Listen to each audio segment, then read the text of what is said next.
chance yet to have a conversation with Vernon, and what was that combo like? Have not had a conversation with Vernon. We're talking as an organization, and we'll address that. Do you anticipate he'll play this week? We're still addressing that as an organization. Now that you've had a chance to watch the tape, good and bad for Will Greer, but what did you like that you saw from him yesterday? I liked his confidence throughout the game. I liked the way he used his legs. He did dump the ball off to Christian McCaffrey about 15 times. The 3 interceptions are the poor aspects of the game. I think twice he threw into coverage, and once he got hit when he threw one of the interceptions. I liked. It's unfortunate for him that DJ Moore was injured early in the game because he lost one of his targets and his weapons that he practiced with all week. So, that comes along with the territory.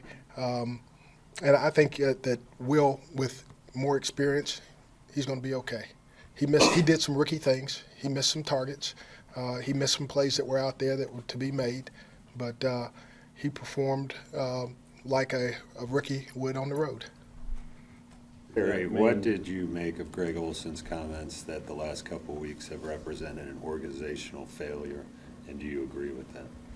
I just think that everybody's really frustrated at this point in time after losing 7 games, and that's all I think about it, and it's just frustration. Do you think in the wake of the coaching change that there is somewhere along the line some accountability has gotten lost in the locker room? I can't answer that. Nothing you said. No. Did you speak with Greg about his comments? No, I did not. I have not yet. You plan to? Yes. What impressions of what he said? I think it's just frustration. Coach, are you feeling frustrated along with those guys with all the things that are being said? I really don't. I probably should, but don't engage in a lot of things that are being said because of what I do is I refocus, I reload, I go and work on the next opponent. I try to get a game plan ready. I try to get a plan for our team to have success on the next game. Again, when you lose 7 games or 6 games or when you have a streak of losing, I know there's a lot of frustration that boils, and I think there's a lot of frustration boiling right now. Perry, is it more significant that it comes from someone like Greg, who is as respected as he is in the locker room? Do his words carry more weight maybe than some other guys? You'd have to ask the players that. I'm not sure. Do you anticipate starting Will Sunday? I do. I do anticipate starting Will on Sunday. Anything else, guys? How did you think your run defense, where did it go wrong yesterday? We have not. We went wrong with the gap accountability and our pad level with striking and shedding and getting off blocks. We stayed velcroed on the blocks too long and lost the edge of our defense at times. And that's been an ongoing issue with us. Barry, what did you see with the punt returns? I mean, that's hasn't been an issue for you guys in a while. Yeah. The first punt, one of our players fell down. We had several missed tackles on the first punt return. The second punt was really supposed to be punt out of bounds. I know I gave the command for the third punt to be punt out of bounds, but the second one was supposed to be punt out of bounds also, and we hit it straight down the middle, and there was a seam in that middle. Again, there were several missed tackles. Color followed color, which you don't do on punt when you're punting the ball, and obviously we gave up the big play. Perry, just to be clear, the last 2 big returns, which I guess were the 2 touchdowns, were both supposed to be out of bounds. Yeah.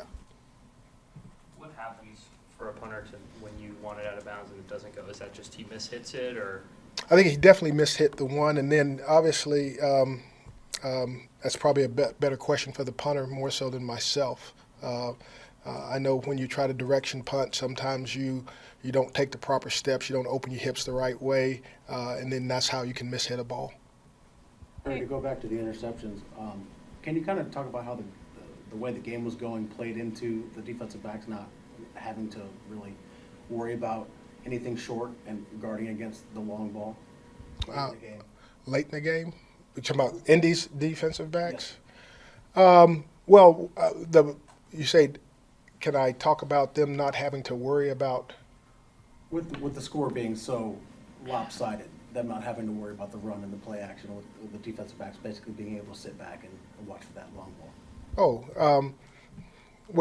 I think Scott just called his game, okay, regardless of what the score was at that point in time. I thought Scott called his game. If you recognize I think it was the second play of the game, he gave him an opportunity to throw a deep ball, because that's what Will does very well. He throws a deep ball very well. But Will tried to spread the ball around to his targets throughout the ball game, and he did that late in the ball game. He tried to stick with the plan. I think that two of the interceptions, though, when he threw into coverage and then when he missed through, he was trying to make a play. He was trying to go out and create something and make something good happen. And unfortunately, the good didn't happen. I know we talked about this some yesterday, but was the design not to have Dante Jackson play a single defensive snap as he did yesterday? And why did you feel like he shouldn't play at all? The design was not for him not to play any defensive snaps. He did have some snaps on special teams. We felt like at the time that the defensive player that replaced him was playing well, and so we felt like there was no reason to change. Do you plan on starting him Sunday? We will evaluate as the week goes on, but I would think that right now that the player that played in his position would start on Sunday. Are you going to play your starters Sunday? I'm going to win the football game. So, yes. Yes. What's it say to you that you have, not you, but the organization has one of the most potent offensive weapons in the league in Christian, and it's still only a 5-win team? What's that say about the roster? We've had some bad luck. Breaks haven't gone our way. We've not capitalized on some of the mistakes other teams have made, and some of the mistakes that we've made, they've capitalized on it, and we haven't taken advantage of those opportunities to secure and win football games. Coach, is it, just to make clear on Vernon Butler, since fans are asking this question a lot, sounds like you're still discussing what to do, if anything, about what he did. But is releasing him on the table, would that be too extreme, or is that an option? Well, all options are open. Okay, that's a decision. Again, we just came back from the game. We tried to grade the football game. We talked as a staff about what went right, what went wrong. We evaluated our players. I will deal with some of the other issues that we've had later this afternoon, and then that information will be forthcoming. Harry, what's the message to the guys this week? Because after listening to some of the comments in the locker room, like you said, everybody's frustrated. How do you rally them against a team like New Orleans, who has a lot to play for? You can spoil their season and all that. Like, what's the message to the guys this week? Yeah, you got a one-game season. Win one game. Put all your efforts, put all your frustrations, put everything into this one game. If you win this one game, that'll be all right. Because that's the only thing you have. You have one game left. Harry, a little off topic, but there's some billboards around town trying to get the fans around to keep Cam here in town. What are your thoughts on that? I'd love for Cam to stay. I don't know why he would be leaving. Thank you, guys.